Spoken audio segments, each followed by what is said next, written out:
வணக்கம் ஃப்ரெண்ட்ஸ், இந்த சைட் பார்த்திங்கன்னா வண்டலூரில் பண்ணியிருக்கோம். அழகான மெயின் டோர் இருக்குது பாருங்கள். உள்ளே போனீங்கன்னா பெரிய ஹாலு, அதுக்கப்புறம் ஒரு பெட்ரூமு, ஒரு கிச்சனு. பெட்ரூமுக்கு இன்டீரியர் பண்ணியிருக்கோம். இன்டீரியர் பாருங்கள், 16க்கு 10 இந்த பெட்ரூமு. 2 விண்டோ வச்சுருக்கோம்.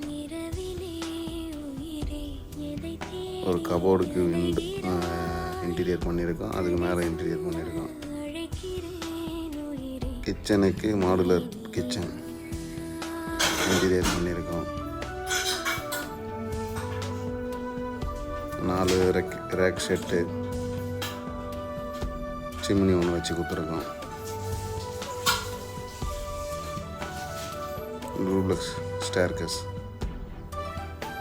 ஸ்டேர்கேஸ் கீழே